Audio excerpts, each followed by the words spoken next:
Que Dieu vous bénisse, mes chers amis, en cette nouvelle année. Imagine quelqu'un qui prend un taxi.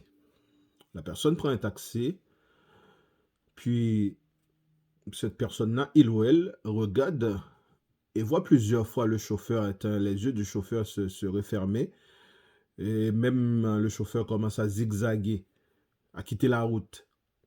Puis la personne demande au chauffeur, Monsieur, excuse-moi, pendant plusieurs fois, j'ai remarqué que vos yeux sont fermés. Vous priez ou vous dormez? Et le chauffeur à répondre, comment ça, si je prie, si j'avais voulu prier, tu penses que j'allais le faire dans la voiture? Comment ça, je suis en train de prier? Non, non, non, pas du tout, je ne suis pas en train de prier. Tu veux descendre?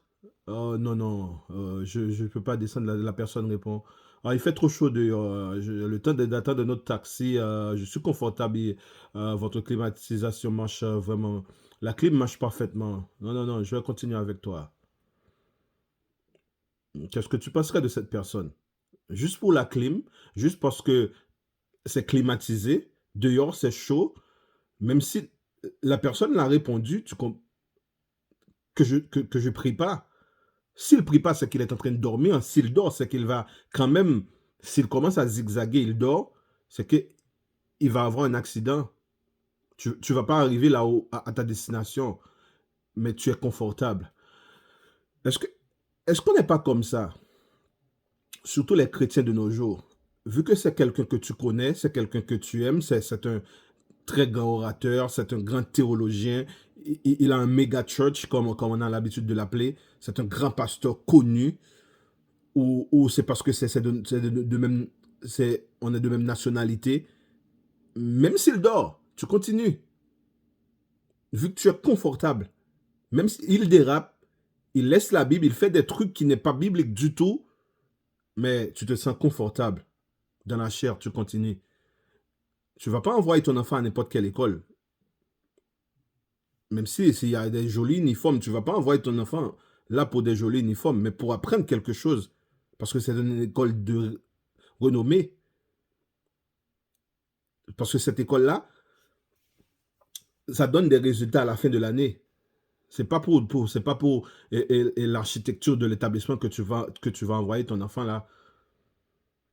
De même, tu ne vas pas travailler quelque part, même si tu portes de jolis uniformes, parce qu'il y a des places qui donnent des uniformes. Mais s'il ne paie pas, si le salaire ne convient pas, ne te convient pas, est-ce que tu ne vas pas rester s'il y a d'autres opportunités? Mais comment tu peux laisser...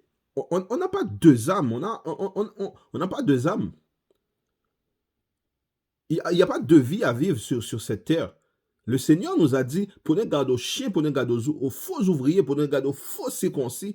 Le Seigneur nous a dit qu'il y aura des loups ravisseurs qui viendront en vêtements de brebis. Vous les reconnaîtrez par leurs fruits. Malgré vous voyez leurs fruits, vous continuez à les suivre. C'est confortable. Même s'il dort, même s'il est arrogant, il te répond avec arrogance. Comment ça si je dors? Non, non, c'est pas comment ça si je dors. Comment ça si je prie? Si j'avais voulu prier, je ne le ferais pas dans ma voiture. Mais s'il ne prie pas, c'est qu'il dort. S'il dort, c'est que tu vas avoir un accident. S'il ne suit pas la Bible, c'est qu'il va t'emmener en enfer. Même s'il prend des versets bibliques, même s'il dit Jésus, car Jésus lui-même a dit qu'au dernier jour, plusieurs viendront en mon nom, plusieurs me diront, Seigneur, Seigneur, n'avons-nous pas fait des miracles en ton nom? N'avons-nous pas prophétisé en ton nom? N'avons-nous pas chassé des démons en ton nom? Il leur dira ouvertement, je ne vous ai jamais connu, ouvriers d'iniquité. Vous les reconnaîtrez par leurs fruits. Même si vous voyez les fruits des gens, même si les gens prennent des choses dans le monde, ils prennent des choses dans le catholicisme, ils vous apportent, mais vous restez quand même parce que vous êtes confortable, ça fait votre affaire. Et vous n'allez pas investir dans n'importe quelle boîte, de peur de perdre votre argent, mais votre âme. Et votre âme si précieuse que le Seigneur Jésus a laissé son Père pour venir souffrir terriblement, être humilié pour nous. Qu'allez-vous faire avec ça? Il fait trop chaud, le temps d'attendre notre taxi, je vais rester avec toi même si je vais mourir dans quelques minutes. Ça fait mon affaire. Il y a des trucs que j'aime. Il y a des passages qu'il détourne, des passages qu'il fait des détours, des passages qu'il met à son profit. Il s'enrichit sur vous. Vous allez rester quand même.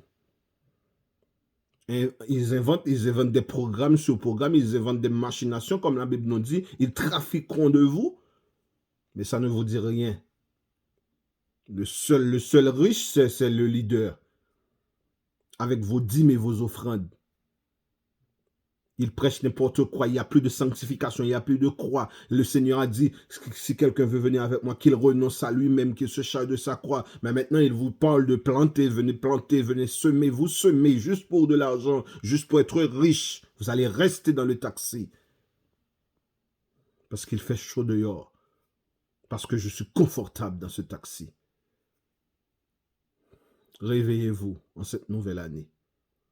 Réveillez-vous. Vous les reconnaîtrez par leurs fruits. Les gens font n'importe quoi. Maintenant, c'est du sexe. Ils prêchent du sexe. Ils vous expliquent comment faire du sexe. Ils touchent vos jeunes filles. Ils les touchent. Mais vous allez rester quand même. Parce que je l'aime. Il prêche bien. Vu qu'il prêche, quand il prêche, il tacle d'autres pasteurs. Je vais rester quand même.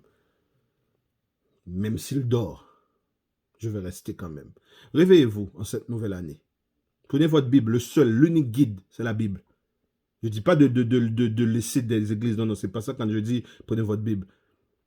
Mais il y a des gens quand il y a des assemblées, quand il faut quitter, il faut les quitter. Il y a des gens quand vous les suivez, il faut refuser de les suivre. Il y a votre Bible, il y a le Saint-Esprit qui peut vous guider.